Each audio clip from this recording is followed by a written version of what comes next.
नमस्कार विद्यार्थी मित्रांनो, आपल्या कपिल के ऑफिशियल या यूट्यूब चॅनलमध्ये तुमचं सगळ्यांचं स्वागत आहे. विद्यार्थी मित्रांनो, टीईटीची परीक्षेची तयारी करणाऱ्या विद्यार्थ्यांसाठी आपण बालमानसशास्त्र आणि अध्यापनशास्त्र या विषयाच्या मागील प्रश्नपत्रिकांचे विश्लेषण या सिरीजमध्ये रोज 10 प्रश्न घेऊन येत आहोत.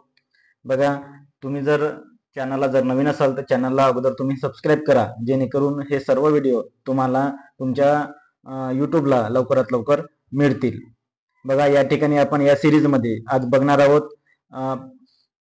पहिला प्रश्न, प्रतिक्रियांमधील जोश किंवा आवेश वाढविणारी स्थिती म्हणजे प्रेरणा, असे रिकामी जागा यांनी म्हटले आहे. बघा, या ठिकाणी प्रतिक्रियामधील जोश आणि आवेश वाढवणारी स्थिती म्हणजे प्रेरणा. मग प्रेरणाची ही जी व्याख्या कोणी केली आहे?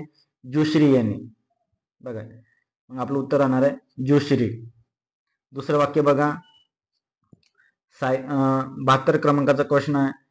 सायकलवर तोल सांभाळता आला नाही, सायकलवर तोल सांभाळता आला की स्कूटर किंवा मोटारसायकल शिकण्यास त्याचा उपयोग होतो.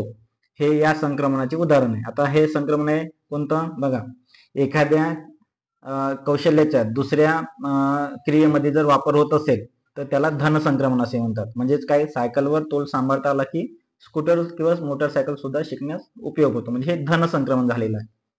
त्यानंतर विकास अवस्थेतील वयोगट 6 ते 12 या कालावधीला असे म्हणतात. आता शैशवावस्था म्हणजे काय? की जन्मापासूनची अवस्था ते 3 वर्षापर्यंतची. नंतर किशोरावस्था ही 6 ते 12 वर्षाची, म्हणजे आपलं उत्तर आहे 12 वर्ष. ठीक आहे.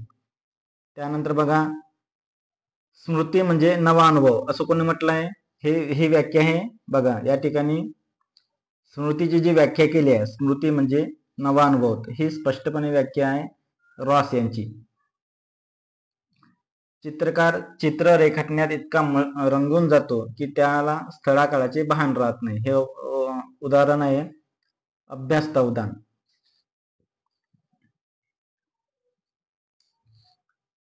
त्यानंतर बघा की बाह्य उद्दीपकांसंबंधी मज्जातंतूमार्फत मेंदूकडे पोहोचविल्या जाणाऱ्या प्राथमिक स्वरूपाच्या मानसिक क्रियेला काय म्हणतात? अवबोध, प्रतिमा, संवेदना की कल्पना. बघा, आता या ठिकाणी बाह्य उद्दीपकासंबंधी मज्जातंतूमार्फत मेंदूकडे पोहोचवल्या जाणाऱ्या प्राथमिक स्वरूपाच्या मानसिक प्रक्रिया. तर प्राथमिक स्वरूपाच्या जी सर्वात पहिलं मानसिक प्रक्रिया जी होते मज्जातंतूमार्फत, ती होते संवेदना. त्यानंतर नेक्स्ट क्वेश्चन बघा, बुद्धिमत्ता म्हणजे बदलत्या परिस्थितीत नव्या गरजा भागविण्यासाठी वेगवेगळ्या प्रकारे विचार करण्याची शक्ती, असे रिकामी जागा यांनी म्हटले. मग ही जी व्याख्या कोणाची? बुद्धिमत्ता म्हणजे बुद्धिमत्तेची जी व्याख्या, या बदलत्या परिस्थितीत नव्या गरजा भागवण्याची वेगवेगळ्या प्रकारे विचार करण्याची शक्ती, ही व्याख्या आहे स्टर्न यांची. त्यानंतर 78 क्रमांकाचा क्वेश्चन बघा की आकलन, शोध व टीका हे बुद्धिमत्तेचे 4 पैलू आहेत, हे यांनी म्हटले आहे.